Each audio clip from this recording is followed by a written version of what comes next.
Do you remember how the MMO genre used to basically rule the gaming world?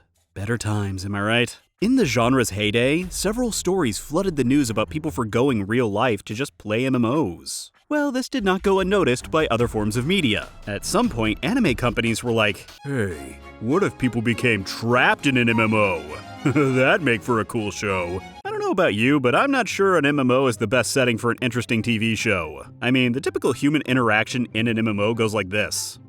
This game sucks. No, you suck. Your mom sucked last night. Screw you, man. That's what your mom said. Yeah, that'll make for a fun TV show. Being an MMO-centric channel, I have been asked time and time again to take a look at the oddly high number of shows that have explored this general idea. But the one I've received the most requests for is Sword Art Online.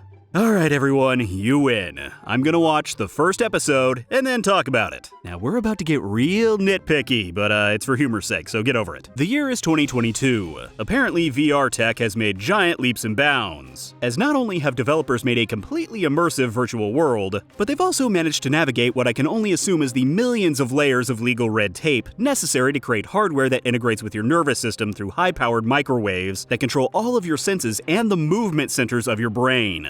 First of all, no. Second of all, no! There is no way this would have ever been approved. But I get it, this is a TV show and we're gonna need to suspend a certain amount of disbelief. And I mean, how awesome would it be to have total immersion in a virtual world, where you completely lose your senses and are utterly unaware of what's going on around you? What could possibly go wrong? Today is the launch day of the new MMO Sword Art Online, an internationally famous MMO that had people waiting in line for 3 days prior to launch. 3 days? Fans of the genre are basically rabid anytime a new MMO is announced, trying to glean any piece of information they can, and going through several years worth of love-hate relationships with the game even though they haven't even played it yet. I'd say 3 days is probably a bit generous. Now oddly, for a massively multiplayer online role-playing game, Sword Art Online only made 10,000 copies of the game available for launch. This should have been a giant red flag, as according to literally every MMO game forum poster ever, with only 10,000 players, Sword Art Online is a flop before it even launched.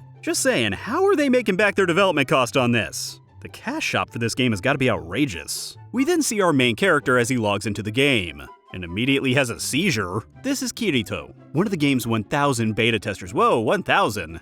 In a game this big? This is gonna be buggy. Anyway, he's happy to be back in the game, and the other lucky, or maybe not so lucky, hint hint winky wink, 10,000 players start logging in to Sword Art Online. And let's be honest, this is day one for an MMO. It should have gone a bit more like this. Alright, I finally get to play! Oh, son of a bitch! Let's try again. Cool, I'm in! Damn it! As Kirito runs through the city looking like a man on a mission, he's interrupted by Klein, who deduces that our main character looks like he knows what he's doing and must have been a beta tester. So he starts asking for advice. This is too real. If you've ever been a high-level character in a low-level zone, you know it to be true. Although usually they're just asking for money or items. Kirito decides to help, as apparently Klein is an idiot. I'm assuming you all have, but if you haven't played an MMO before, they're not all that different from each other and they all basically play the same. Klein claims to have played other games in the past, but clearly he is lying because this boar is kicking his ass. And upon finally defeating it, he claims he thought it was a mid-level boss. This should have been a red flag. Either Klein is kidding and he's just incompetent at fighting, or he's just flat out incompetent. Either way, Kirito should probably stay the f*** away from him because he's kind of a liability. It's also here that we learn that getting hit by enemies doesn't actually cause the user pain, which makes me wonder how well the VR hardware that supposedly controls all 5 of your senses actually works, but whatever. The two then have a long, drawn-out and deep conversation, which would never happen between two strangers in any MMO that I know of, but I digress, where we learn a few more tidbits of information about the game and our characters, of which the only thing that really seems to matter is that Kirito is a bit of a loner and is skittish to meet new people. Sounds like a true MMO player to me. Klein finally decides to get off the game for dinner time, but finds he can't as the logout button is missing. Kirito's button is also missing. There's the MMO launch issues I know and love. Woo, things were looking way too smooth there for a while. Either that or the developers finally figured out the best way to keep players in their game was to literally remove the option to quit. Pretty Pretty smart now that I think about it. So without the ability to log out or the ability to remove their own VR systems from their heads because, no motor functions, what could possibly go wrong? The only way out of the game is for the developers to pull the server down, or for someone else in the real world to manually remove the VR headset from the player. Sensing something is off about this, as surely the developers would have pulled the servers down to fix such a bug, everyone is suddenly teleported to the center of town where this happens. That seems perfectly normal.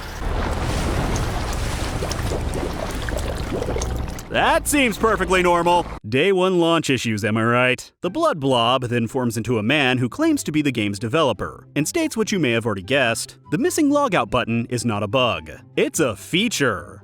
Huh, I don't remember that being on the back of the box. Furthermore, he reveals the big twist. If someone attempts to shut down or remove the system from you in the real world, the system will kill you. The only way out is to make it to the 100th floor of the game and win. Even worse, if you die in the game, the system will kill you. Obviously, this developer has become a homicidal maniac. And you know what?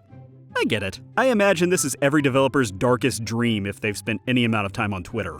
I mean, have you seen how we treat developers on Twitter? We gamers probably had this coming. And for the last and worst punishment of all, through an explanation that would frankly be inaccurate at best, the developer makes everyone's character look like their real-life counterpart. Son of a... You're a guy? You're not 17! This is once again a little too real, and doesn't really need me to make any jokes about it. Let's move on. Naturally, everyone in the game freaks the f*** out! But all I kept thinking was, this is an Asian MMO. Just drop $500 in the cash store and you'll be OP as f***.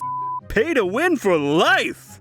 Literally. Being our main hero, Kirito puts aside his loner ways and uses his beta knowledge to help everyone else. Just kidding, he f***s right off. Why am I supposed to like him again? Kirito sets off alone to get ahead of the pack, leaving Klein and his friends behind. Kirito anime screams and credits roll. That's about it for episode 1. I enjoyed this well enough, though they got a lot of the MMO stuff kinda wrong, but whatever. Maybe I'll do another one of these and cover a few more episodes, but really all I'm thinking is this the kind of stuff we agree to in those terms and conditions that I never read? If so, I am f***ed because I am still never reading them.